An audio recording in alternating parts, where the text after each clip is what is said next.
My name is Terry Newberry, and this is going to be really very, very casual. So ask questions as you'd like. My goal today is to have you be able to walk away with at least one thing that you think you might want to do a little bit different to make yourself healthier. Because our very last slide will show you that you should really maybe just love yourself, as long as we're in February. We can use that word love nicely. But make sure you love yourself enough to have a healthy lifestyle. So to begin with, let's just try and put the pieces of the healthy heart together. And I have to give credit to Becky, who put this presentation together. She works in our cardiology department. So I felt pretty good, at least I knew I had good stuff that she was sharing with us. So why is it so important? And Mark, I am so sorry, but I'm going to really address the women too, because what the newest thing is, many people, who do you think has a heart attack?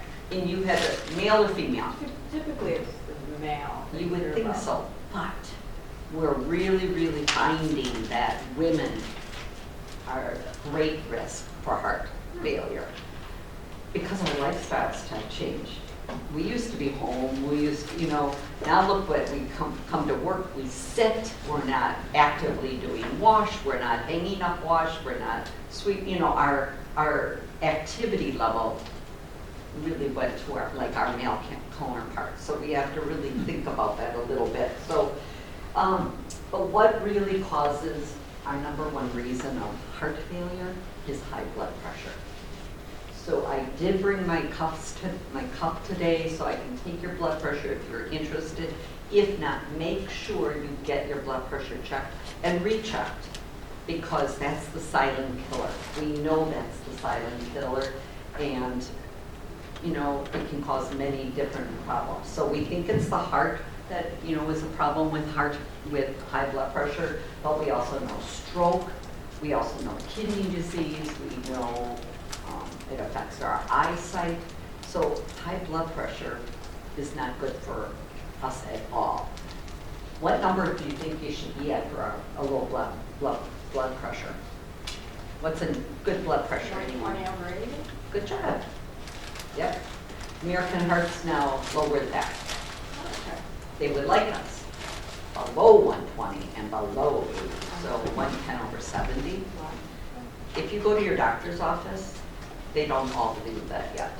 So, and especially for elderly, we don't do it because people have more issues with fainting. But for young people like you, such as yourselves, you have to stay below 120/80. Okay. And go ahead of the heart, the healthy heart. If you want to go ahead and push that YouTube video, we'll get to see a little bit of the heart. I don't know if this is too deep for you folks, but for what you're looking for, but I just want to talk a little bit about the heart muscle. Is it going to go in our lovely space? Okay, you told me that it's really slow, so that's okay. Oh, I hear you. The heart, as we know, pumps about 4 to 5 liters of blood every minute. So if we restrict that blood flow, I'll let you go ahead. Is that one out? Sure, let's try that one.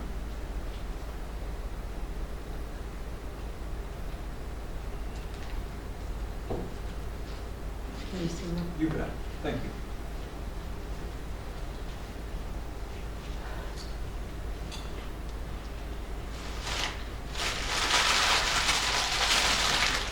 No?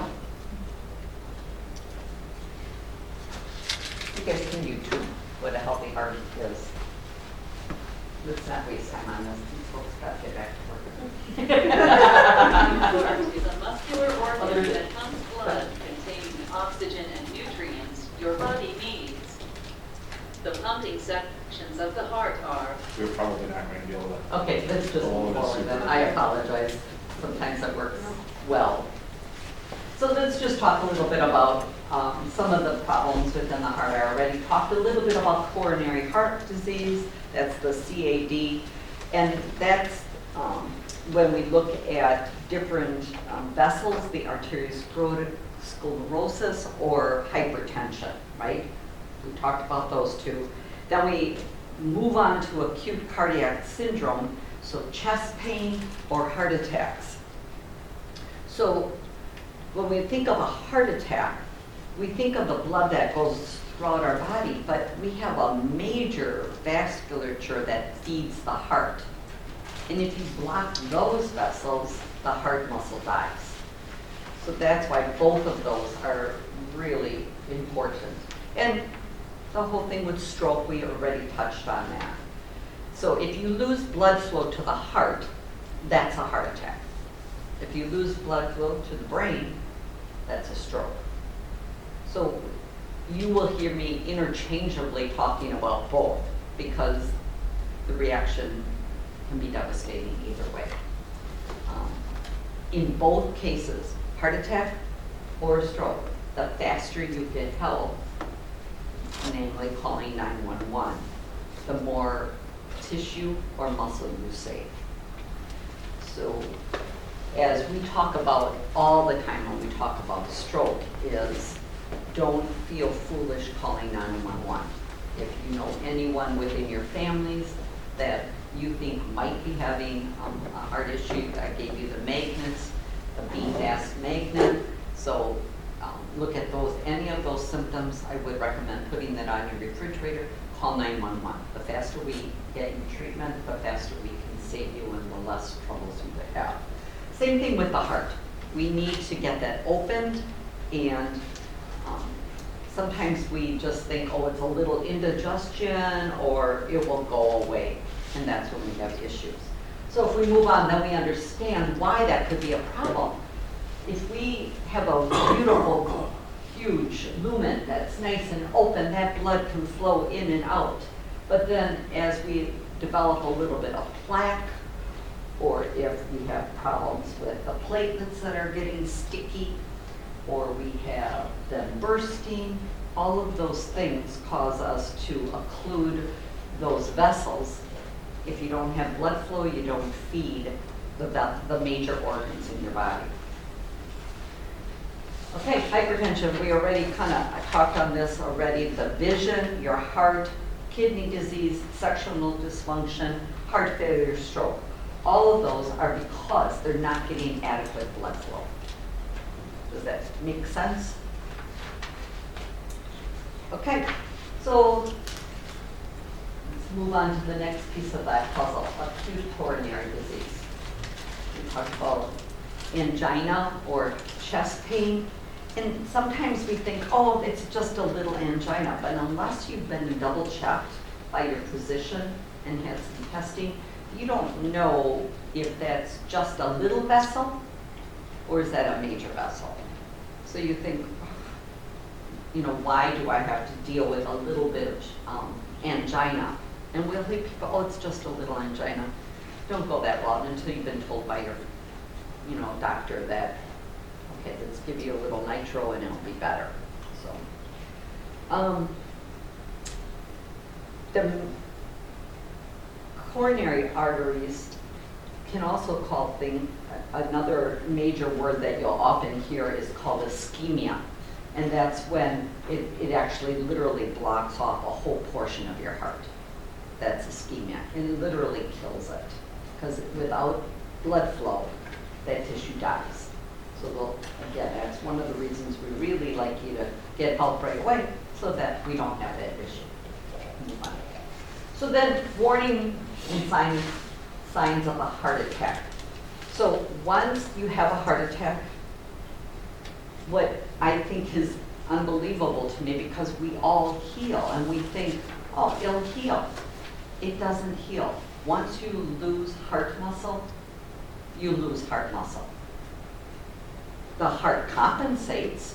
It gets bigger, trying to go around, trying to make it itself work better in its own way, but having a large heart is not going to help you out because it reduces the ejection fraction and all those things that help pump that blood. So we all know about chest pain, but did you ever think you might be having a heart attack if you were lightheaded or nauseated or vomiting? Never would occur to me. How about jaw pain or back pain, low back pain, or discomfort or pain that radiates up to your shoulder, or shortness of breath? Some people may have all these signs or some of these signs all the time. You can't just keep going into the doctor, can you? Correct. But once you've been checked, Okay. that's why we have annual physicals, right? Right, yes. So as long as you're going through your annual physical, Or if it's new onset, okay. so that you can double check that that's not. See, we all like to kind of say, it's fine, it's Yeah. fine. But especially women now, if you start getting this jaw pain or this brand new onset of nausea for no reason, there's no flu around there, not that there isn't now, but you know, go have it checked out, because what do you got to lose? Your heart, that's what you have to lose if you don't get it checked out. So that's why we're all talking about it, because we all think it's that massive elephant sitting on our chest, and that's a heart attack. But there's many symptoms, especially more for women than for men. Men usually get the elephant sitting on their chest. So, and we're just beginning to learn those things, and that's why we're all talking about it. What do you think?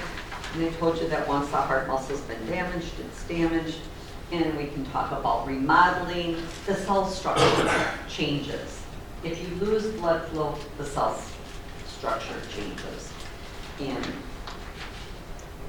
I could tell RN put this together because this is what they deal with. They look at, okay, so what part changed and what medication would work better for this or that. That's why it's important. But for our everyday knowledge, just know medications that they treat you with help with what part of your heart got damaged. Another piece of the puzzle, we talked a lot about many of these things, but you can have the cardiac, the CAD, the hypertension, the valve dysfunction, the enlargement of your heart, the cardiomyopathy, or different toxins that could enter your blood, such as excessive use of alcohol or different drugs.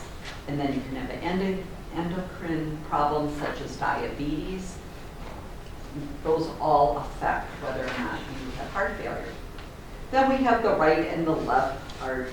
Again, it's enough to say that one side of the heart, you know, is the left side of heart failure just really deals with the weakening of the muscles, and it just can't squeeze the blood back into the body. The right side, it never relaxes, so it can't really get filled up with the blood. So the heart is the most amazing organ in our body because it does so many different features. It brings blood in, it pushes blood out, it oxygenates it. So that's why we talk about it. It's important that we realize that we need our cardiologists and what they know to help us, again, know what medications would work to help us. So there's damage that, as we talked about, doesn't really improve, and you should all have this little self-check plan that I had on the table for you. It's a bigger flyer so that you will know what's excellent, what are you doing well. If it's not there, we'll get you some. There should be some out there. But anyway, in the green area, let me go back just a second. In the green area, you want to know that if you have a lot of physical activity, if you're don't have any swelling, if your weight is under control, those are all good signs. But then you need to pay attention if you have worsening shortness of breath, or if you have a dry, hacky cough. And I'm very sorry you don't have this because this is a great handout. If you have any discomfort, if you can't lay flat in bed, and then of course the medical, or if you have any chest pain, if you're suddenly gain a lot of weight, if your ankles are swollen, you really need to go see the doctor quickly.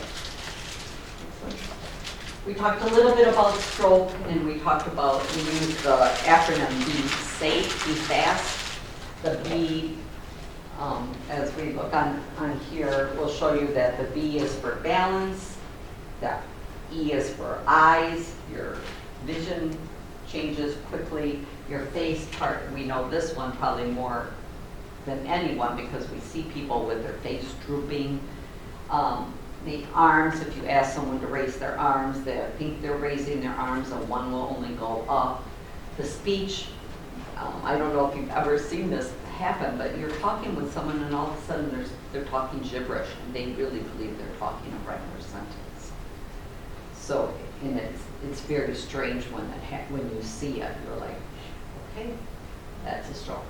And time is of essence because we need to call 911. But also the newest T is that someone that has a brand new onset terrible headache is also stroke, could be stroke. So it's not one of those nagging headaches, it's brand new onset and it's terrible, the worst headache you've ever had. That's stroke. Don't go to bed thinking, oh, they'll be okay in the morning. No. So, how are we doing? Do we need a little break? You guys catching on here? Doing well? Okay, go forward then. Let's just put a couple of these pieces together and find out what, what influences these heart problems. Family history, you can't really change that. Can't really change your age. Can't really change your gender or your race. All of those things influence your heart, and you should be aware if you have a family history so that you take a little bit more proactive knowledge in what you're doing. And the other things you really can't change. So just live a heart healthy lifestyle and you will do well. So let's put these pieces together. Life Simple 7 is an easy way to remember. So the first piece of that puzzle is get active, move around. Many of you sit at desks. Try to make yourself get up from your desk often. If it's that you have to walk to another room to get to a copy machine, the convenience we have of being able to have everything at our fingertips doesn't help us. So get up. If you're having a meeting, say, hey, let's go walk as we do that meeting, whatever we can do just to get a little bit more activity in our day. And obviously we should all get at least 150 minutes of exercise, moderate exercise, aerobic exercise every week. So how are we doing with that one? You guys getting 150 minutes? You're talking cumulative? Yeah. It's me pot calling the kettle black. I know what I need to do better too. So here are just some more. If you're bored with that, just add a little bit more intensity to your workouts. If it's, again, if you're bored, change it up. You don't need to just ride a bike. Change it up. Go to your steps in your house and say, okay, I'll walk these steps till I'm short of breath. Just however you can, just to change it up a little bit. Again, women, we need to use weights, and that helps our osteoporosis potential risks. So there's many different ways that we should be exercising and have only ourselves to blame if we don't. As one of the cardiologists says, there's no excuse. You cannot excuse not exercising. It's yours to do. We can't change our age, we can't change our sex and all of those other items, but we can change how much exercise we get. So that's on us. Okay, and then we go on to number 2, the eating better. As I think every one of us knows the slide. We've heard it a million times and we know what we should do. But again, society makes it pretty easy for us to slip right into what's convenient. So again, we need to be mindful. It's portion control, it's making sure we get our fruits and vegetables, our proteins, and looking at the size of those portions. Reading our labels. Are you guys good label readers? Well, you are for sure. Yeah. You know, your health has demanded it to you, but all of us should be reading those labels. And in one of the next slide up, we'll talk about sugar. That is like one of those items that we're realizing now can be so detrimental because it causes inflammation. And any place in your body that you have inflammation, especially around the heart, you're going to have issues, and diabetes to boot. Okay. Why should I lose weight? You know, this different ways that our bodies take on fat cause us to be at a higher risk. So the apple shape is a higher risk because it puts more fat on our organs. The pear shape, you know, where the fat is on our thighs and our hips, all of those things just add more burden to our heart. So we obviously all need to watch our weight and stay within that healthy category. Next thing that we can do is watch our cholesterol. Does everyone know their numbers? That would be a good job for you to do. You can't control your cholesterol unless you know your numbers. So remember we talked about seeing the doctor every year? Get your numbers and know and say, am I in my healthy? How's my HDL, how's my LDL, and what's the comparison of the two? And they will help you get on that right path of where you need to be. Again, it's our job. No one else is going to do it for us. Other things that we already know that we should do is that we should make sure that we don't smoke, that our alcohol consumption is very moderate, that our diets don't have high cholesterol in them, and that our sugar content should be lower than what most of Americans eat.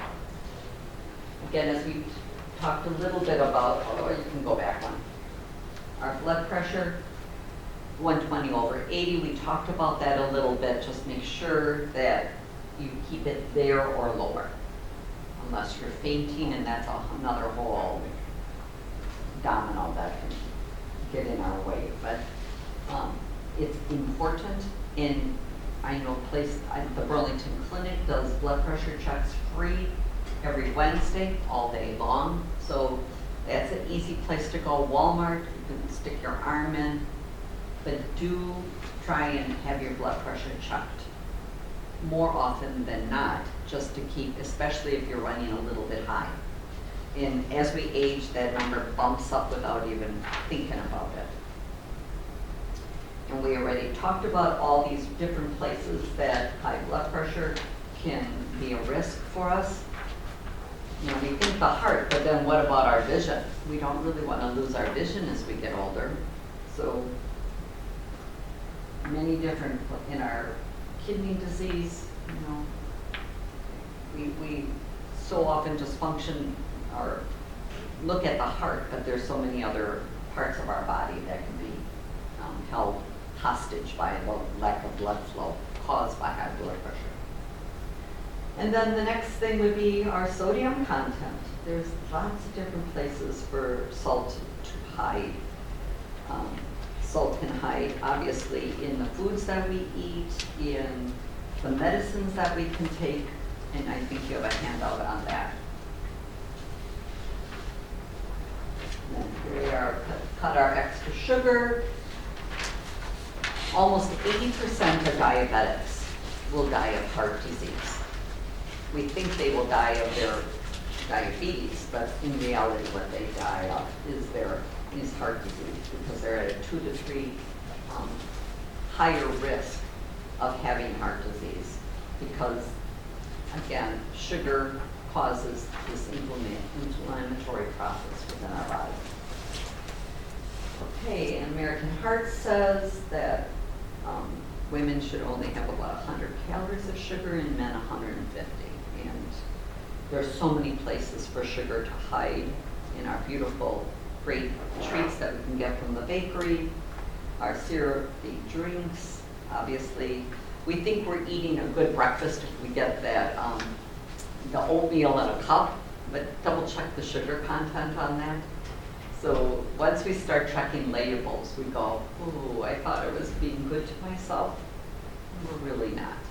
So again, it's on us to check our labels and know where that sugar's hiding. Okay. Anybody here smoke? You're lucky, otherwise, I'm a respiratory therapist by trade, and I would just be all over it. Although, I could say that being people that smoke gave me a job, so I shouldn't be too hard on you. And how about vaping? Have you guys run into vaping at all with family members? It's one of the worst things out there. I cannot believe that society is allowing that to happen. We just got smoking under control. And now we're doing vaping. I don't understand why society's letting that happen. What is vaping? Is that like smoking but with no smoke? I don't even know what vaping is. Wasn't that supposed to be like the That's like replacement oil. of smoking? Correct. Because they stated that you could get the nicotine without all the other chemicals that you got when you burned something and inhaled it. But they forgot to mention that we still need a propellant to get it into your lungs. So that propellant is like what you use in antifreeze. And so now folks are dealing with popcorn lung because the little microscopic particles that carry which are the propellant into your lung are keeping those little airways open. It's so and it's filled with so many other chemicals. Because if you have a flavor, think about it, you don't get a flavor unless you add a chemical. So, yes, it was supposed to be used so that you could quit So you smoking. can sit in a restaurant and smoke and not, Correct. But they plume out, but if you're pluming something out, then yeah, it still obviously. makes them. But that's we're supposed to be breathing. just an air mist, wasn't that the whole? Correct, but it's a lie that they told us, and people believed it, hook, line, and sinker. I could go on forever about vaping because I'm passionate about it, but the sad thing is that because it's expensive, people are adding their own things to their little vaping devices, and now, as you know, people are dying. You can add marijuana, THC, you can add alcohol. Are you aware that you can actually buy, kids are doing this, buying alcohol freeze-dried on the internet, putting it in, they get a high just from vaping alcohol. Wow. So who are we, what are we doing? We're doing a disservice to them, which is devastating to me because we just got over that crisis. And we made a worse one. We did. And our government's allowing it to happen, which, again, I'll get off my soapbox. You can tell where my passion lies. So quit smoking if you know of anyone, tell them don't do it.